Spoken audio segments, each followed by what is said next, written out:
Voilà, avec un petit quart d'heure de retard. Toutes nos excuses, Madame la Présidente. En tout cas, on est très heureuse de vous accueillir dans cette enceinte. Et donc, en votre qualité aujourd'hui de présidente de la Fondation Palladio, vous avez occupé des responsabilités importantes dans le secteur immobilier de la construction. Et je suis sûre que les propos que vous allez nous tenir nous permettront d'apporter un grand nombre d'éclaircissements sur la crise du logement que nous vivons aujourd'hui. Donc, je rappelle que notre mission d'information, nous l'avons débutée à la mi-décembre. Nous comptons rendre le rapport autour de la fin du mois d'avril, tout début mai. Et donc, c'est des auditions que nous avons conduites de façon transpartisane. 3 sénatrices, Amel Gacquer, sénatrice centriste du Pas-de-Calais, que j'excuse aujourd'hui, Viviane Artigalas, sénatrice des Hautes-Pyrénées pour le groupe socialiste, et moi-même pour les Alpes-Maritimes au nom des Républicains. Et donc, c'est une demande spécifique que nous a adressée, en tout cas, la Commission des affaires économiques, le président du Sénat, pour que nous puissions être force de proposition sur cette crise du logement que traverse notre pays. Et bien évidemment, l'analyse elle-même de la crise du logement, la crise conjoncturelle, la crise structurelle, mais aussi ce que nous cherchons à travers les différentes auditions que nous avons conduites, c'est d'avoir des pistes de solutions et peut-être un petit peu des solutions quelque peu innovantes, voire un petit peu disruptives, qui pourraient nous permettre aussi de faire avancer le sujet, et y compris sur du moyen et du long terme. Alors nous espérons traduire ces propositions que nous ferons dans le cadre du rapport de la mission d'information, principalement à travers le futur projet de loi, puisque maintenant on sait de nouveau qu'il y aura un projet de loi sur le logement dont le ministre nous a parlé, et nous ayant dit que le Sénat serait saisi en premier, et que ce projet de loi viendrait dans le courant du mois de juin ici au Sénat, avec 2 volets essentiels, SRU à travers surtout les logements intermédiaires, puisque ça fait partie des annonces du Premier ministre dans son discours de politique générale, l'attribution des logements sociaux et remettre les maires au cœur du dispositif, sachant que nous, on avait déjà quand même largement débattu de ce sujet dès le début du mois d'octobre à travers une proposition de loi. Et puis, il parle aussi de pouvoir y intégrer quelques mesures de décentralisation, mais on ne sait pas trop ce qu'elles seront ou ce qu'elles pourraient être. Donc, on va attendre, mais on va aussi travailler dans cette perspective-là, parce que s'il n'y avait pas eu de projet de loi, on envisageait de décliner nos propositions à travers une proposition de loi. Donc je reviens à vous, Madame la Présidente. La Fondation Palladio, que vous présidez, regroupe un large panel d'acteurs de l'immobilier et de la politique urbaine, que ce soit des chercheurs, des entreprises ou des collectivités. Les synergies que la Fondation crée entre le monde professionnel et le monde académique lui donnent un point de vue sur les différents ressorts de la crise que nous vivons aujourd'hui, et je pense en particulier aux différentes initiatives de la Fondation, sur lesquelles je l'espère que vous allez revenir, comme la Vigie, le Pôle Avenir ou l'Institut des hautes études sur l'immobilier et la cité. Il sera donc intéressant pour nous que vous puissiez nous partager votre analyse et les travaux qui sont menés par votre Fondation face à la crise que traverse le secteur. La Fondation Palladio se distingue également par son engagement pour une ville durable et inclusive. Or, il peut exister des tensions entre, d'un côté, le besoin rapide de nouveaux logements en zone tendue à prix abordables et la fabrique d'une ville plus durable et inclusive.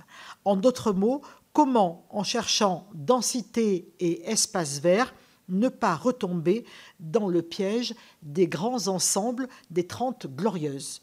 Par ailleurs, comment concilier ce besoin avec le ZAN, dont les conséquences se feront sentir de façon toujours plus vive. Nous sommes également particulièrement sensibilisés à la situation des classes moyennes, dont on dit qu'elles sont parfois trop riches pour accéder au logement social, mais souvent pas assez aisées pour acquérir un logement ou en louer un suffisamment grand pour accueillir leur famille dans les zones tendues. Quels sont les dispositifs qui peuvent leur permettre de réaliser leur aspiration à la propriété et leur donner le sentiment de sécurité et d'ascension sociale auxquelles ces classes moyennes peuvent légitimement aspirer compte tenu de leur travail. À cet égard, a-t-on raison de focaliser l'effort sur le logement intermédiaire? Ne risque-t-on pas de négliger le besoin du logement social et du logement très social qui est au plus haut? Avant de vous laisser la parole pour un propos introductif, je dois vous rappeler que cette audition fait l'objet d'une retransmission en vidéo sur le site internet et sur les réseaux sociaux du Sénat. Voilà, je vous laisse bien volontiers la parole, Madame la Présidente, et ensuite, tant Viviane que moi-même ne manquerons pas de revenir pour très certainement vous poser peut-être d'autres questions au vu de votre exposé. Merci beaucoup. Merci Madame la Présidente, merci Madame la Sénatrice, Messieurs. Je vous remercie pour cette audition et me donner l'opportunité d'exposer un peu la vision de la Fondation Palladio, ce que nous faisons à la Fondation Palladio et de quelle manière cela pourrait être intéressant pour parler de la ville et de la ville bas carbone pour tous, c'est-à-dire l'inclusion quand on parle pour tous. Un mot sur la Fondation Palladio qui existe depuis 2008. C'est une fondation qui traite aujourd'hui deux grands types d'activités. Une partie académique à travers les bourses pour des chercheurs, des doctorants, des post-doctorants dans les domaines de l'innovation et dans tous les domaines de l'industrie de la ville, que ce soit le géographe, l'ingénieur, en passant par l'urbaniste, par le philosophe, par l'ensemble des acteurs qui pourraient être intéressés et faire des recherches. Et ces bourses sont attribuées depuis déjà une bonne quinzaine d'années. Nous avons par ailleurs l'Institut Palladio, comme vous l'avez indiqué, qui existe depuis 2010 et qui a aujourd'hui à peu près 330 alumni, 330 personnes qui ont passé le cap de cet institut sur le modèle de l'IHEDN, avec toujours un homme ou une femme politique comme parrain ou marraine. Pourquoi? Et notamment des maires. Pourquoi? Parce qu'on ne peut pas faire le travail que nous faisons si nous ne sommes pas implantés dans les villes et s'il n'y a pas un dialogue avec ceux qui sont en charge de la responsabilité, l'édile des villes dans lesquelles nous nous implantons. Et puis, il y a également la vigie, comme vous l'avez indiqué, parce qu'il faut détecter les signaux faibles et regarder comment on peut y répondre en avance. Et enfin, le connecteur de l'innovation qui réfléchit à des reverse pitch. Ce sont les chercheurs qui vont dans les entreprises regarder ce qu'elles font et leur disent voilà, moi je pense qu'on pourrait faire différemment de façon plus innovante. Ça, c'est toute la partie académique. Nous avons une deuxième responsabilité, une deuxième partie qui est l'Université de la ville de demain, qui comprend 3 briques importantes, 4 briques en vérité. C'est le sommet où nous réunissons une fois par an une 200 à peu près dirigeants d'entreprises, des personnalités secteur public, maires, ministres, patrons des grandes administrations et des numéros 1 des ONG, du GIEC, des représentants des grandes religions, etc., des grands penseurs, qui viennent pendant 24 heures discuter ensemble à huis clos, réfléchir à ce qu'est la ville bas carbone pour tous, parce qu'à un moment donné, si les numéros 1 ne sont pas convaincus de ce qu'il convient de faire, eh bien ça ne descend pas. Nos énergies ne fonctionneraient pas. Et derrière cela, nous avons lancé des actions collectives pour être tout à fait concrètes, donc en pendant de la partie académique et recherche, qui sont des coalitions d'acteurs transversaux,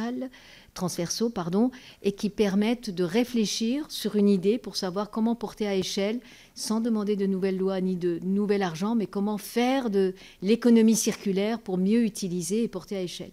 C'est ainsi, je vais vous en citer quelques exemples, mais il y a à peu près une trentaine depuis 3 ans, y compris celles qui vont arriver cette année. La géothermie de surface est née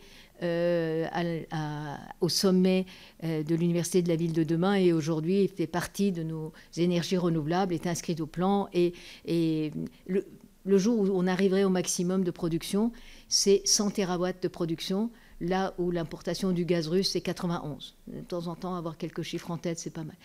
La construction hors site, les pensions de famille, qui sont une façon d'intégrer et de pouvoir donner la chance à des gens qui habitent dans la rue d'avoir une clé, de pouvoir se sentir chez soi de retrouver une dignité, les 20% d'ESS. Et tout ça, ça vient par des propositions qui sont faites par les acteurs pendant le sommet, puis après qui prennent de l'ampleur et qui sont démultipliées et qu'on fonctionne dessus. L'autre action que nous menons aussi dans le cadre de l'Université de la Ville de demain, c'est que à travers une ville moyenne, évidemment c'est le maire qui est le pilote dans l'avion, eh bien nous accompagnons un maire pour aller massivement apporter en même temps des réflexions sur le logement, le travail, l'industrialisation, l'éducation, le sport, la culture, etc. Ce qui permet d'accélérer les transformations et donner la chance aux villes de devenir plus rapidement efficientes, notamment ces villes moyennes qui sont à la fois très importantes et qui sont parfois délaissées. C'est ainsi que nous avons commencé avec Saint-Dizier, avec le maire Quentin Brière, Val-de-Reuil, avec Marc-Antoine Jamet. Bien sûr, voilà. Val-de-Reuil était la deuxième ville que nous avons accompagnée, Lourdes, l'année dernière. Et nous allons avoir une quatrième ville cette année avec laquelle nous discutons. On va essayer de faire les 4 points cardinaux, donc aller vers le nord cette fois. Pourquoi ? Parce que c'est important de venir aider ce tissu de villes moyennes et de créer ce dialogue entre les villes moyennes et leur capacité d'intégration. Vous savez, avec le Covid, on a dit tout le monde va aller vivre à la campagne ou dans les villes moyennes et vous allez voir, sauf qu'ils doivent avoir la capacité d'accueillir des écoles, des services, de l'accompagnement. Aujourd'hui, la réindustrialisation de la France, qui est réelle, on voit bien des usines qui s'implantent, mais il faudra bien les accompagner. Il faut du logement, des services, des hôtels, et puis les services de premier plan, mais également les effets induits des services que l'on crée pour pouvoir créer l'animation de la ville. Alors, la Fondation Palladio n'est pas un think tank, mais pour autant, c'est un lieu d'expression d'opinion, c'est un lieu d'expression de mode de pensée, et c'est peut-être nous aider à aller vers un do tank. Pourquoi nous ne sommes pas un think tank ? Parce que nous pensons qu'il n'y a plus de solution toute faite en disant voilà, c'est ça qu'il faut faire. Il y a sûrement un panier de solutions pour l'ensemble des problématiques qui nous concernent. Et dans ce cadre-là, il faudra encourager, animer, accompagner l'ensemble des initiatives pour pouvoir continuer à en parler. Et nous avons également décidé de donner la chance à avoir des publications qui permettraient d'exprimer nos opinions ou d'exprimer telle ou telle une opinion réfléchie, pensée, construite avec de la nuance, avec thèse, antithèse, synthèse, comme je l'ai appris quand j'étais jeune. Eh bien, ça nous permettrait de venir nourrir le débat et pas simplement arriver avec des solutions toutes faites. Pour les 3 aspects que je vous ai indiqués, Jonathan Seban, qui est directeur général de Sogaris, dirige le pôle académique et vice-président en charge du pôle académique. Madame Emmanuelle Cos prend la responsabilité de Madame la ministre de l'Université de la Ville de demain. Et André Hichet nous accompagne sur la partie publication et réflexion, et lui-même est à la fois une belle plume et a beaucoup de réflexions sur ces sujets-là. Voilà à peu près en quelques mots la présentation que je pourrais faire des activités multiples, y compris en allant vers des jeunes entrepreneurs. C'est Jade Francine, une entrepreneuse qui est maintenant, on ne peut plus dire que c'est une start-up, puisque sa boîte est une boîte maintenant internationale, mais qui a innové dans le domaine de maintenance dans les immeubles et qui va nous amener des jeunes entrepreneurs, parce qu'il faut aussi que ce tissu entrepreneurial rentre dans la réflexion sur la ville. Voilà, je vous ai à peu près tout dit. Si je n'ai rien oublié, si j'ai oublié, ceux qui m'écoutent m'excuseront. Alors, justement, aujourd'hui, au regard de la crise du logement que traverse notre pays, est-ce que, voilà, je présume que déjà vous avez travaillé sur ces sujets-là. Qu'est-ce que vous pouvez nous en dire et comment vous voyez voilà, des propositions de nature à apporter des solutions et surtout aux besoins et aux attentes de nos concitoyens? Alors, si vous permettez, je vais partager avec vous quelques réflexions et je ne sais pas si ce sont des solutions, mais en tout cas quelques pistes de réflexion. D'abord, l'immobilier en général et le logement en particulier n'est pas une fin en soi. On est en bas de l'échelle de Maslow. il nous faut un toit pour vivre, c'est le début de la dignité, mais il nous faut aussi un toit pour travailler, pour le loisir, pour s'instruire, pour être éduqué, pour faire du commerce, pour faire des échanges, etc. Donc c'est vraiment au service d'eux. Après, il y a des spécificités dans chacun de ces domaines, mais au minimum, c'est vraiment, on est en bas de cette échelle de Maslow, si je puis me permettre. Nous avons, à travers le temps, si on veut revenir sur le logement, la crise du logement ne date pas d'hier, ça date d'il y a déjà quelques années. Et nous ne pouvons pas y répondre en trouvant des solutions uniquement en disant on n'a qu'à augmenter les logements sociaux, on n'a qu'à faire ci, on n'a qu'à faire ça. La ville est un ensemble de concepts qui doit apprendre le vivre ensemble. Et ce n'est pas une tarte à la crème ce que je dis. Quand, à titre personnel, je me promène dans les rues de Paris ou dans le métro comme vous et que je vois des gens qui dorment dehors, je dirais que la charité ou le logement d'urgence ne suffit plus. On ne peut plus se contenter de ça, et surtout pas dans un pays comme le nôtre. La difficulté que nous avons, il y a encore quelques années, à peu près 80% de la population française pouvait prétendre au logement social. Aujourd'hui, on est probablement aux alentours de 60%.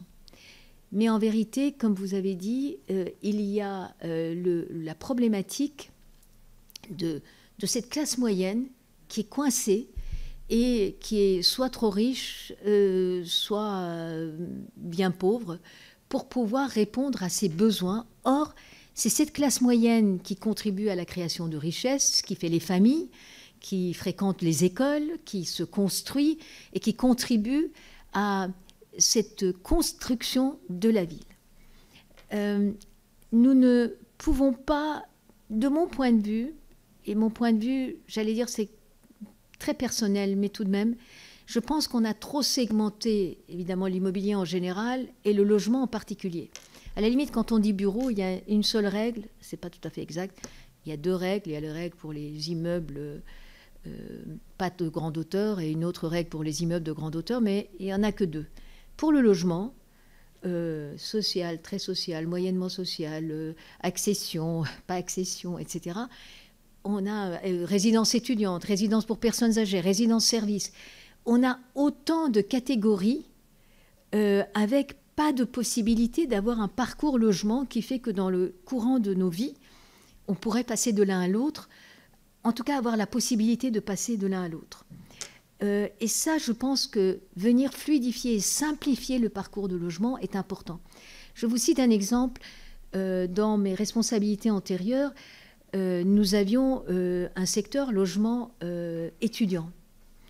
Et la crise Covid est arrivée, et évidemment, les étudiants sont rentrés chez eux. Ces immeubles sont restés vides. Comme tout le monde, je regardais la télévision, la radio, j'étais inquiète, et on nous disait, mais on n'a pas... Les médecins ou les infirmières habitent très loin, on ne peut pas... on doit envoyer des taxis qu'on a du mal à trouver pour aller les chercher, pour venir prendre leur service. Donc, j'ai proposé, je ne suis pas la seule, Accor l'a proposé également, de considérer que comme c'était des logements équipés, on les met à disposition des hôpitaux. Eh bien, quand vous regardez le statut du logement social, le logement étudiant, une fois que vous n'êtes plus étudiant, vous ne pouvez plus y rester. Or, le médecin qui sort de ses études de médecine et qui devient juste interne au début de son parcours, ne peut pas continuer à rester et à avoir une espèce de continuité, j'allais dire, douce, pour passer du statut étudiant au statut du médecin, je dirais, confirmé, et avoir la possibilité, j'allais dire, progressif, de répondre à ses besoins. Et nous ne pouvions pas les accueillir parce qu'il y a une réglementation, parce qu'il y a des règles il y a des règles fiscales, il y a tout un tas de réglementations qui sont appliquées à tout ça. Donc on a ce sujet de venir fluidifier ce parcours de logement. De même que une institution privée ne peut pas opérer des logements sociaux. Alors, je comprends pour le très social, parce que ça nécessite des talents et des compétences que tout le monde n'a pas. Mais pour l'intermédiaire, ou le PLI, ou même le PLS, dans un immeuble de logement, vous n'avez pas 2 personnes qui payent le même loyer. Ça permettrait de faire de l'inclusion. C'est impossible que 2 personnes payent le même loyer, tout simplement parce qu'ils ne sont pas arrivés au même moment, dans le même appartement, au même étage, la même orientation, etc. C'est aussi basique que ça. Eh bien, pourquoi nous ne pouvons pas créer cette espèce de mixité à l'intérieur d'immeubles existants, tout simplement avec le statut de la personne, et puis une fois qu'il a des moyens plus importants, eh bien, il sort de ce statut-là et il paye un loyer de marché.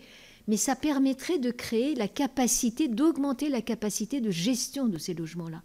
De même que ça permettrait aux gestionnaires des logements sociaux, si Emmanuel Cos était là, vous direz à quelles difficultés elle est confrontée, nous, en tant que pays, nous sommes confrontés, pour la mise aux normes de ces logements-là, pour leur permettre d'injecter les CAPEX, leur donner les capacités de le faire, et évidemment, la crise que nous vivons depuis 2 ans, avec la hausse des taux d'intérêt, la hausse des charges, ne nous permet pas d'y répondre. De même pour les logements pour personnes âgées, on n'arrive pas tout d'un coup, on arrive à l'EHPAD à 85 ans, la plupart des gens restent chez eux, 60% des personnes âgées restent chez eux. Comment on les accompagne, comment on les aide, souvent dans des logements trop grands, mais ils n'ont pas de solution pour pouvoir aller ailleurs. En vérité, d'une certaine manière, d'un point de vue des finances, je ne suis pas spécialiste de la fiscalité, mais peut-être qu'en créant plus de flux, ça permettrait d'avoir une plus grande circulation et la capacité de faire tourner les logements que de taxer des stocks qui font que les gens ne bougent pas. Enfin, il y a un sujet, nous ne pouvons pas parler du logement sans parler travail, et nous ne pouvons pas parler travail sans parler bureau. Indépendamment de la crise Covid, depuis 20 ans, 30 ans, 50 ans, mais en tout cas ces 20 dernières années, on nous parle en permanence de l'intelligence artificielle. J'ai un peu de mal d'accoler ces 2 mots, intelligence et artificielle. Je pense que l'intelligence doit rester humaine. Tout de même, cette digitalisation, cette mécanisation de fonctions a fait qu'une grande partie de métiers administratifs, tôt ou tard, vont disparaître pour être remplacés par des métiers de service ou industriels de base et ou à très haute valeur ajoutée. C'est ce que nous observons. D'ailleurs, c'était mon observation. C'est une observation juste de grand-mère de famille. C'est ce que nous observons aujourd'hui. Les loyers des bureaux dans les zones les plus centrales augmentent, alors que des millions de mètres carrés sont vides et resteront vides. Qu'est-ce qu'on va en faire? Ça va devenir des non-valeurs, ça va devenir des valeurs négatives puisqu'il faudra les entretenir, il y a des charges, il y a des conséquences. Il faudra qu'on puisse les transformer en lieux de vie et il faudra garder cette diversité de lieux de vie, voire une réversibilité possible de ces lieux de vie. Tout ne peut pas être transformé facilement.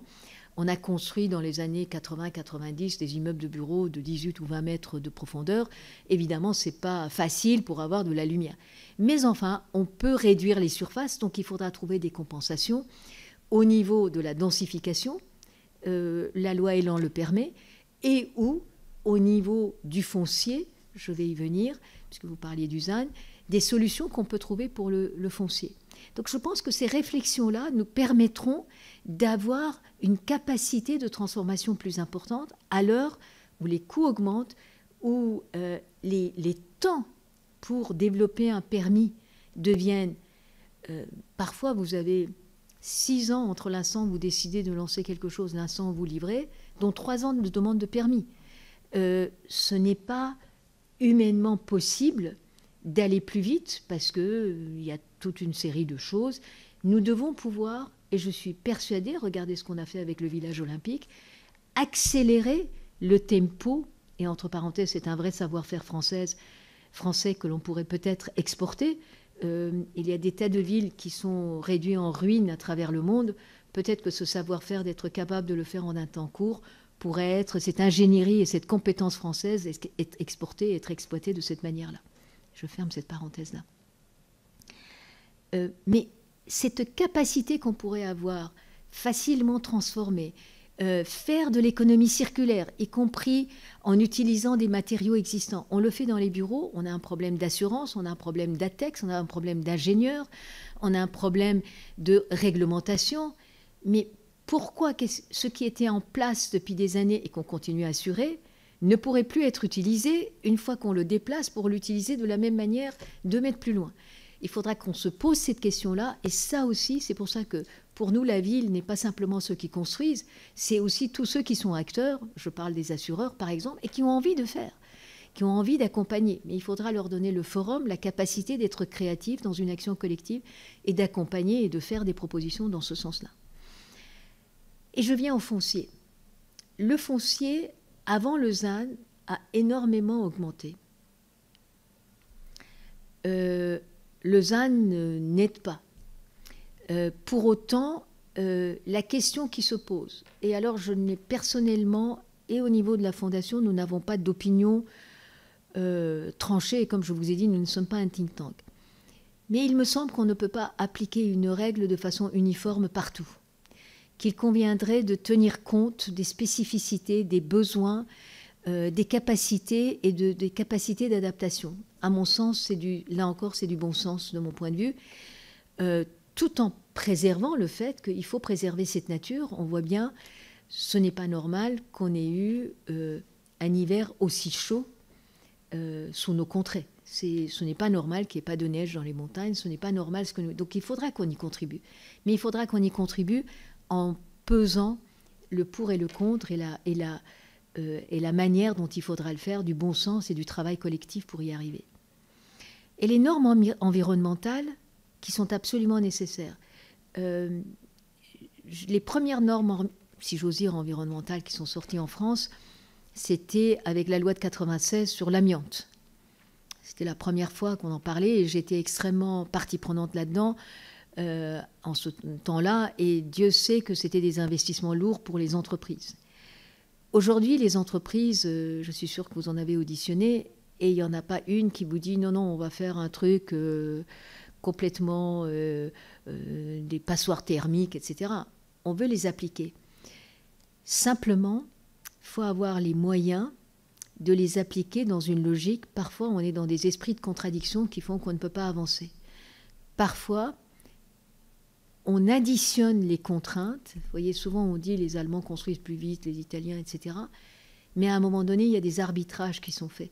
On ne peut pas répondre à 200% à l'ensemble des normes en même temps et surtout sous contrainte permanente. À un moment donné, un être humain n'avance plus.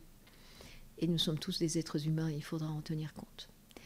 Pardonnez-moi, j'ai été un peu longue, mais voilà un peu ce que je voulais brosser pour vous expliquer ça. Et Dieu sait que je vois, quand je regarde les actions collectives, énormément d'innovation, énormément d'esprit d'initiative. Quand je vois ce que les maires ont envie de faire, et notamment les maires des villes moyennes, non pas que les autres n'aient pas envie de faire. D'abord, ils ont plus d'administration, évidemment, et puis il y a beaucoup plus de débats de toute autre nature qui ne n'aident pas à la réflexion de base. Mais quand je vois leur abnégation, leur implication, la manière dont ils le font, quand je vois comment les gens à tous les niveaux, des jeunes, des moins jeunes, des experts, des pas d'experts, sont capables de travailler ensemble et de répondre à la loi de Pareto, c'est-à-dire trouver des solutions à travers nos actions collectives.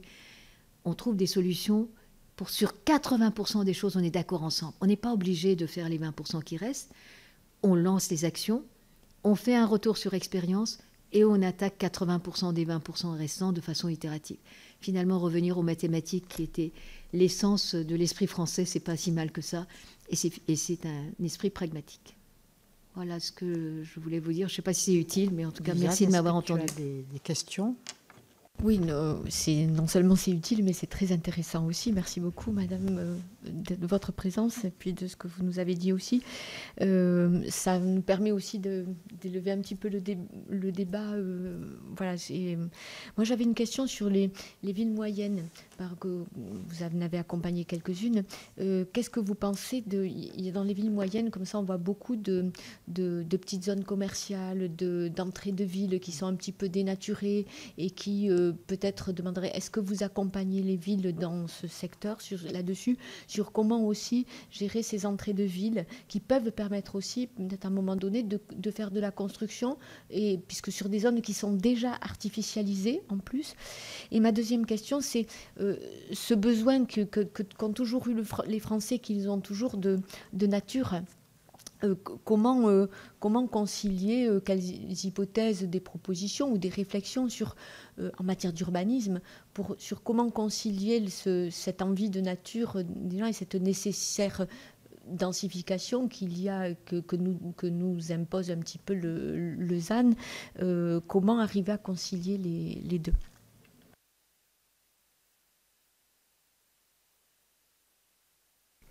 Écoutez, sur les entrées de ville, là, il y a des initiatives qui sont prises, notamment par la Caisse des dépôts, à travers CDC Habitat, la Caisse des dépôts, la Banque des territoires, et des acteurs comme Fray, qui ont lancé des initiatives de dire OK, c'est déjà artificialisé, mais il faudra accepter que ça ne se reste pas. C'est pour ça que je vous parle de réglementation. Chacun est dans son silo. Ça ne doit pas rester une zone commerciale. On doit pouvoir créer de la mixité et accélérer cette création de mixité qui permettrait de créer d'une certaine manière un quartier de ville. Vous aurez des commerces, vous aurez des logements, vous aurez de l'activité de travail, parce que bureau au sens classique du terme est en train de se transformer. Il y a quelques années, on disait il faut se sentir à la maison au bureau. Après, on a vu que la maison est devenue bureau, école, centre commercial, centre de loisirs, etc. pendant le Covid. Mais je maintiens que c'est pour ça qu'il faut démultiplier les actions. Il y a des tas d'actions de cette nature-là, y compris au cœur de certaines villes. Je prends l'exemple de Saint-Dizier. Avec Quentin Brière, mais aussi son prédécesseur, au fil du temps, ils ont acheté pratiquement une grande partie du centre-ville. C'est-à-dire que la ville est propriétaire de ces terrains-là. La ville peut être force de proposition dans ces cas-là pour trouver des schémas de fonctionnement, des schémas de construction sur des zones qui sont déjà artificialisées et où il peut, au contraire, les artificialisations des années 60-70 étaient vraiment de l'artificialisation, c'est la Défense, et bien de créer des zones vertes, mais dans un environnement où il faut aussi en voulant faire de la nature au cœur des villes, il ne faut pas qu'on oublie que nous avons des forêts qui sont malades. Et peut-être qu'il faudra mettre l'accent en priorité sur ces forêts malades pour pouvoir les utiliser quand on est par exemple dans une ville moyenne comme Saint-Dizier et la forêt est juste à côté, le lac de Der n'est pas loin, etc. On peut s'en servir.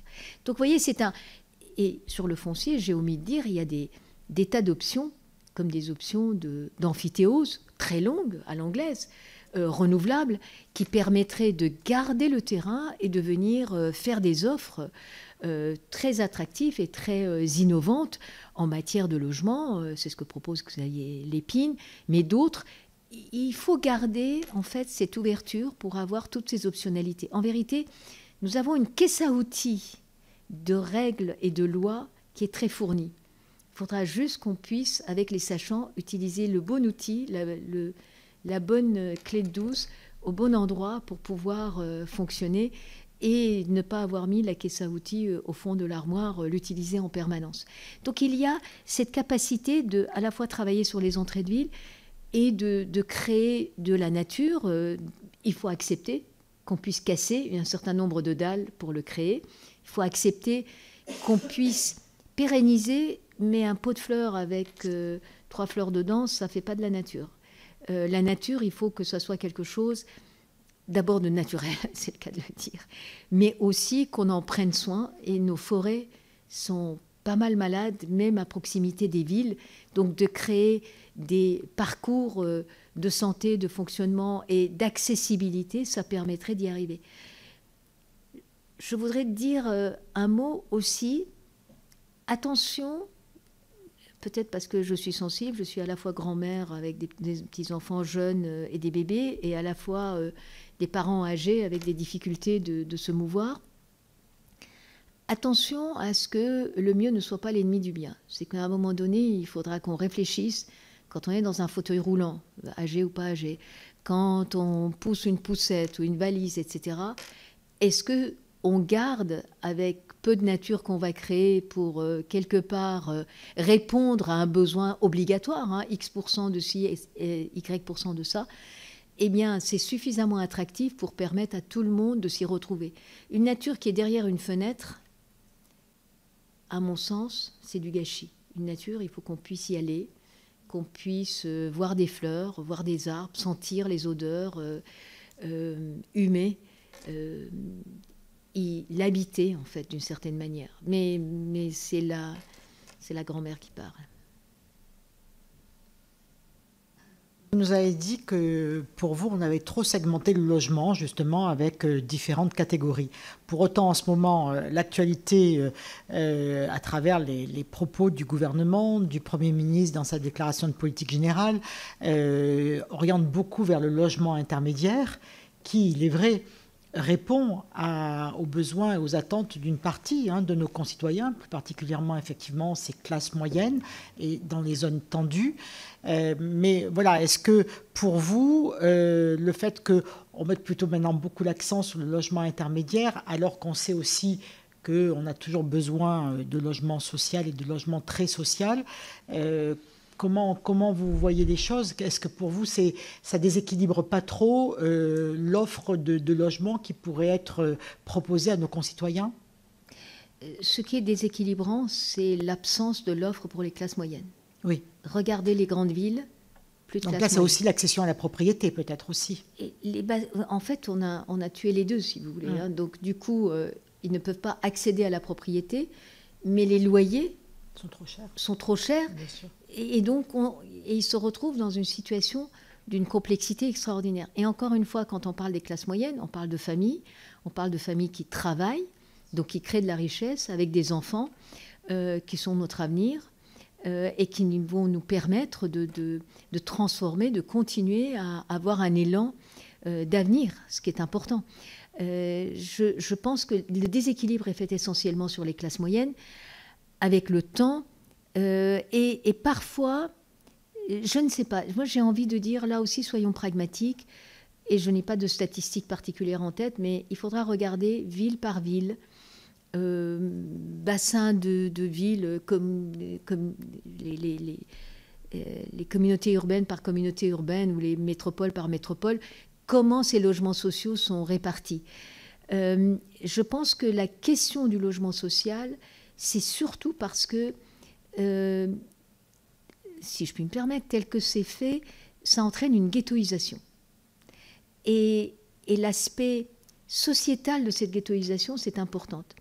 J'ai eu dans ma vie à traiter, à avoir, dans une vie antérieure, à réaliser un permis qui était obtenu dans un ensemble où la société était déjà propriétaire de plus de 600 logements et qui avait 140 logements complémentaires, donc 45 logements sociaux, 120 logements complémentaires, donc 45 logements sociaux. Si mes chiffres sont exacts, pardonnez-moi si je me trompe, mais les ordres de grandeur sont là.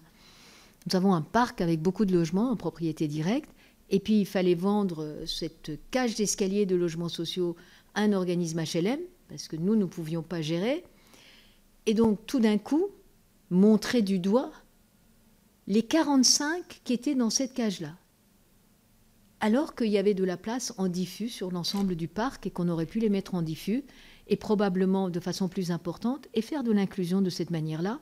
Parce que quand on va au goûter d'anniversaire du copain qui est à l'étage au-dessus ou à l'étage en dessous, on ne demande pas si les parents sont en logement social ou pas, on s'en fiche. C'est pas ça le plus important.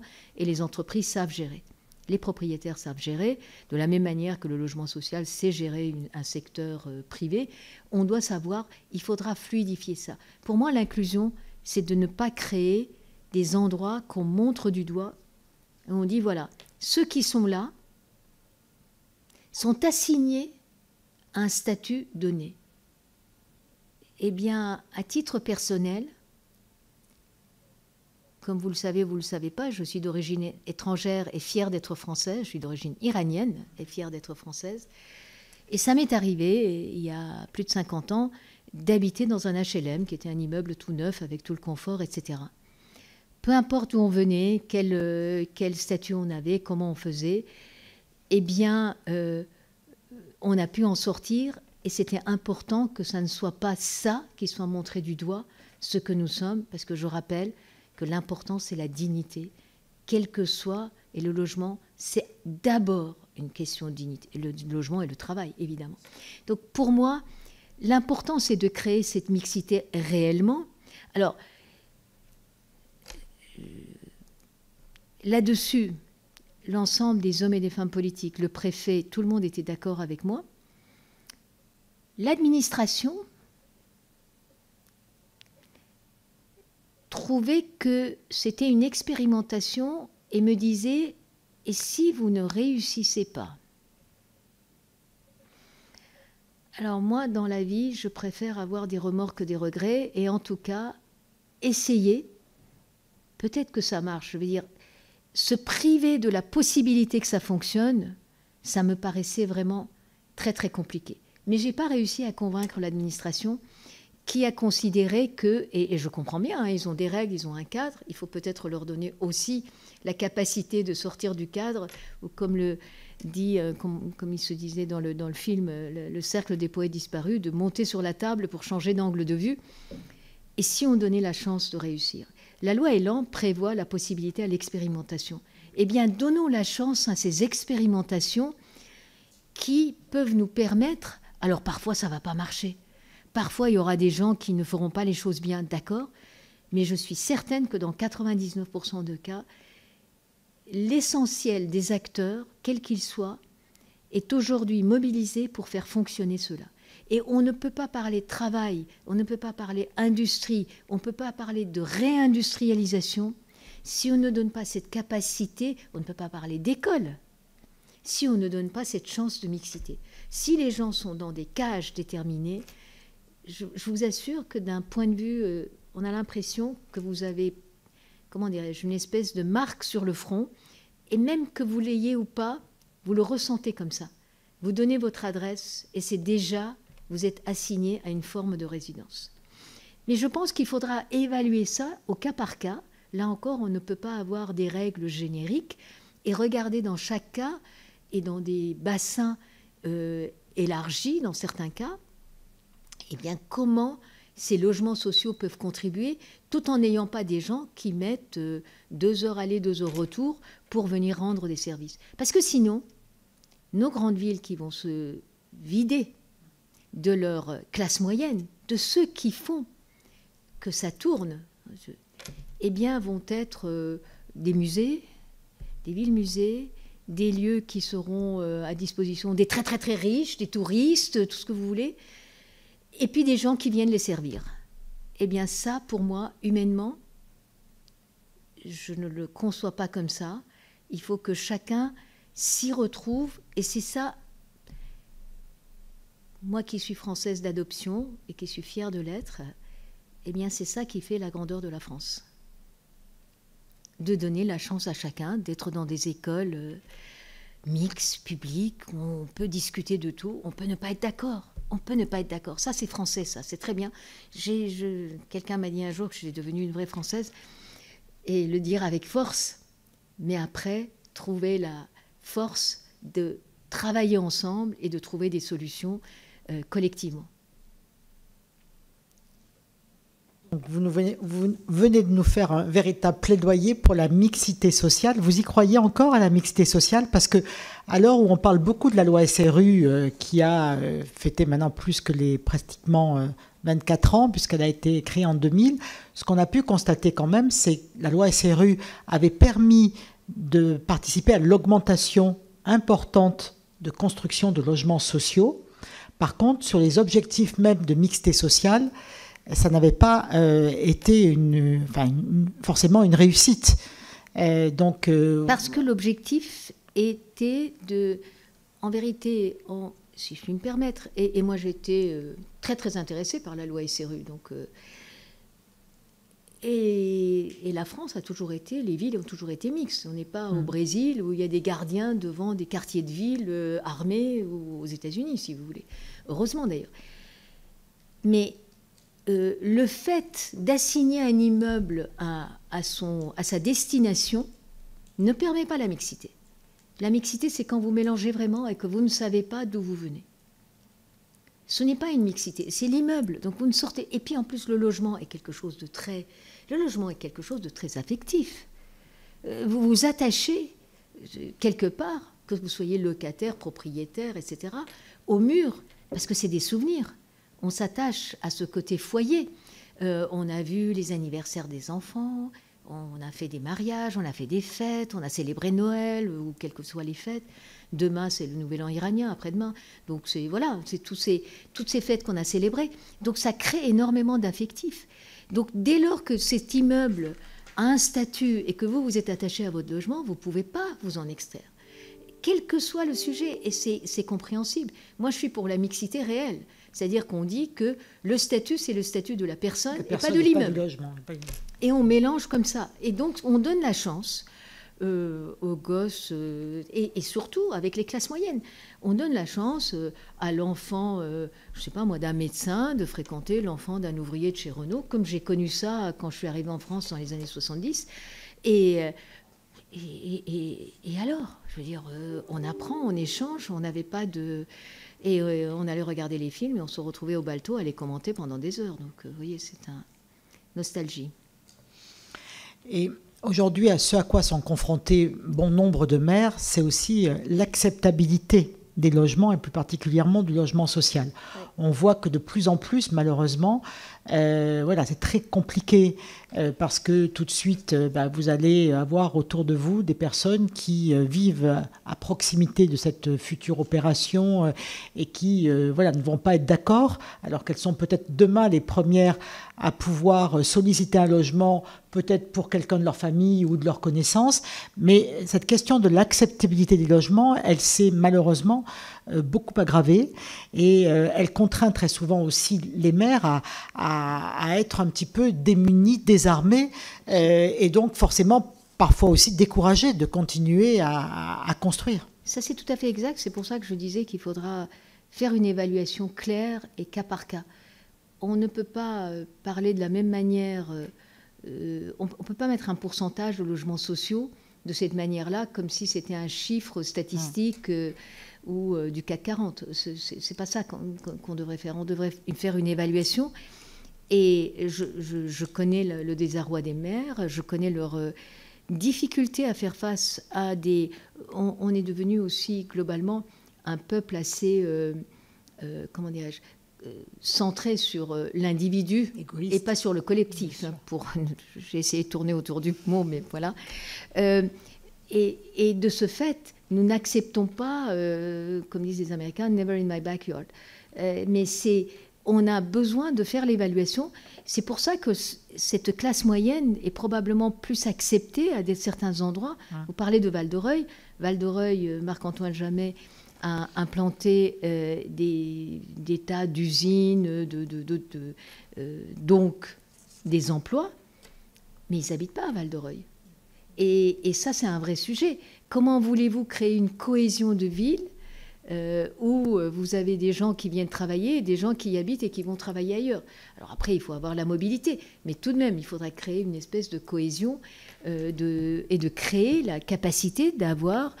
je suis certaine qu'il vous en a parlé, d'avoir des logements de classe moyenne, de gens qui travaillent dans ces usines, dans ces entreprises, d'habiter à côté et d'accepter. La forte concentration de logements sociaux ne permet pas, mais comme là, écoutez, tout ce qui est excessif ne permet pas qu'on se sente bien.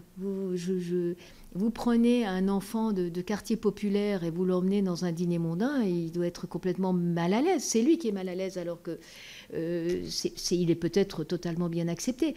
Donc c'est une question de proportion et je pense qu'il faut être pragmatique et regarder du cas par cas.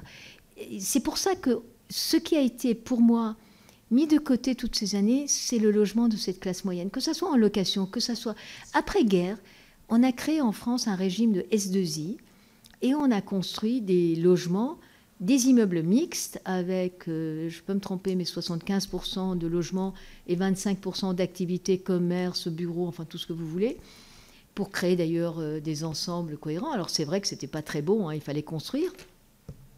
mais pour permettre aux gens de trouver un logement locatif. C'était dans des S2I, ils achetaient des parts de ces S2I, après des sociétés sont devenues cotées, etc. Ils avaient une propriété, mais ils n'avaient pas l'obligation de s'occuper, ils habitaient, ils pouvaient avoir une vie de quartier. Eh bien, il faut trouver cette mixité-là. Cette mixité, dans ma jeunesse, on appelait ça cadre et agent de service, agent de maîtrise, pardon. Eh bien, il faudra pouvoir s'adresser à ce qu'on appelle aujourd'hui la classe moyenne.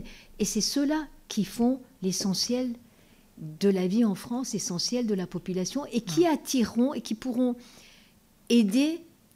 On ne doit pas être assigné à être dans un logement social. On doit être dans cette espèce de mouvement de mixité pour permettre aussi à tout le monde d'avoir des revenus qui permettraient de faire les CAPEX, d'améliorer le cadre de vie, etc. Et l'accompagnement.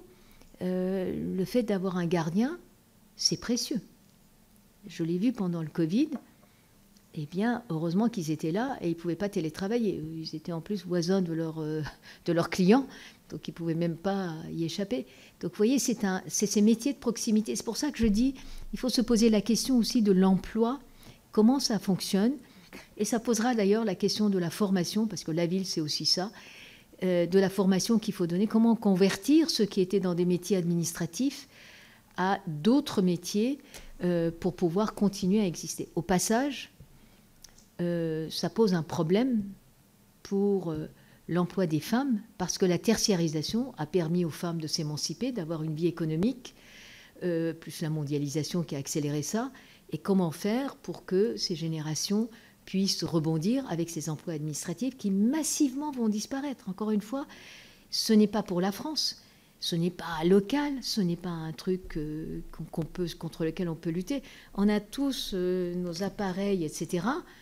Eh bien, qu'est-ce qui se passe ? On n'a plus besoin d'assistantes, on n'a plus besoin de tout un tas d'emplois administratifs. Donc, comment faire pour que notamment les femmes continuent à avoir une autonomie économique ?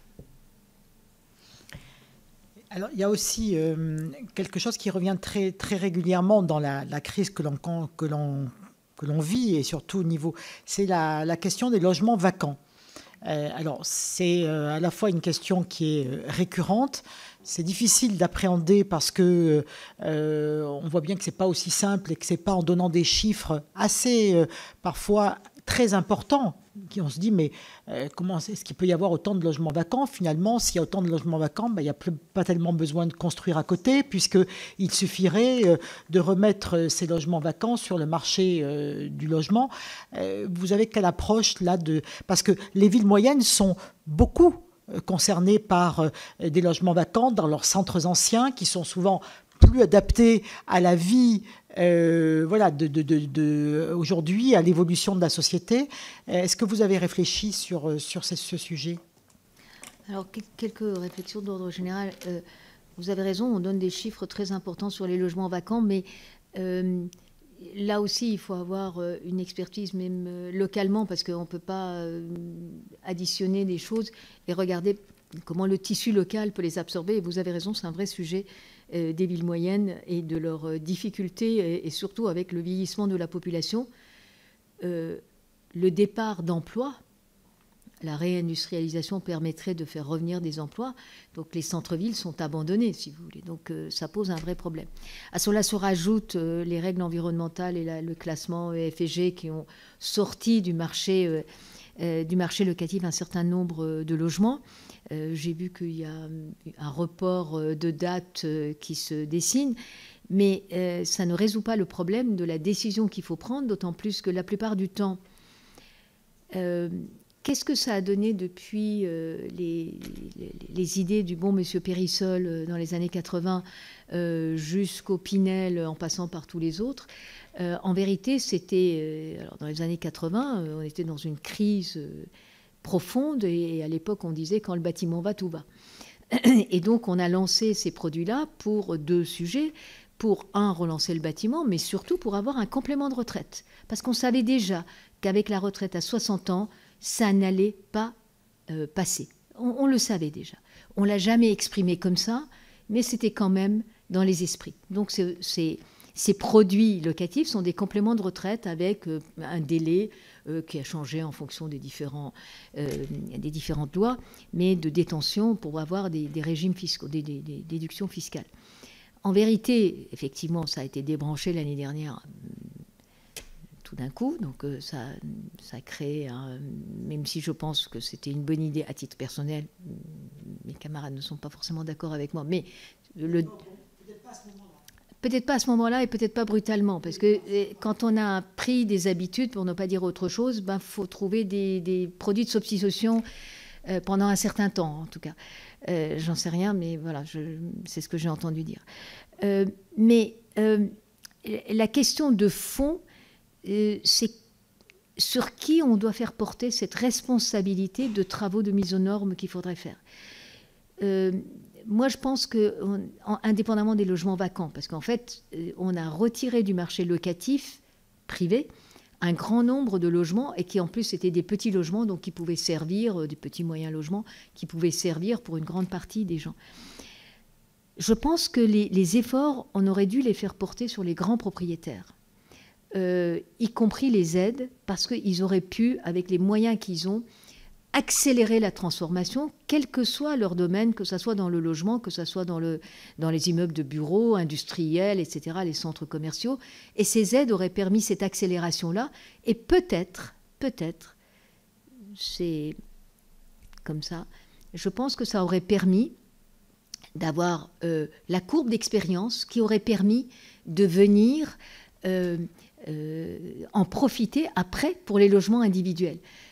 Une personne dans une copro, moi j'habite dans une copro, c'est très sympa avec les voisins, mais quand il s'agit de prendre des décisions de travaux, on n'est pas sachant. Alors il y a toujours des sachants qui nous expliquent, il y a toujours quelqu'un qui dans sa vie antérieure a travaillé sur un chantier, qui dit mais non, moi je ferais ci, je ferais ça. Ça crée la fête des voisins souvent, mais ça ne permet pas d'avancer, et pas forcément avec les bons résultats, sans compter que tous ces DPE qu'on a mis en place, ben c'est tellement, c'est vraiment, suivant la personne qui le fait, les résultats sont, disons, suivant la police ou les manifestants, on n'a pas les mêmes chiffres. Donc voilà. Eh bien, il s'agirait quand même de donner la chance aux grands propriétaires, que ce soit, et à les aider massivement dans ce sens-là, mais aussi pour aller dans le sens environnemental. Vous disiez comment on peut mettre la nature. Eh bien, les grandes entreprises pourront être beaucoup plus, les grandes institutions, les grands propriétaires, beaucoup plus capables d'investir pour, y compris, introduire la nature, la biodiversité, etc., et donner cette courbe d'expérience sur les individus. C'est très compliqué sur les individus, d'autant plus des individus qui la plupart du temps sont vieillissants et qui déjà n'arrivent pas à s'orienter sur un certain nombre de décisions. Et je ne parle pas des problèmes cognitifs, mais des décisions du quotidien, mais à qui on demande de prendre des décisions, des investissements, des modifications de leur mode de vie pendant un certain temps. Il faudrait peut-être le faire de façon étapiste, comme on dit au Québec. Peut-être une dernière question, sauf Sylviane, tu avais encore des questions ? Le gouvernement parle du retour des investisseurs institutionnels. Bon, on voit que c'est...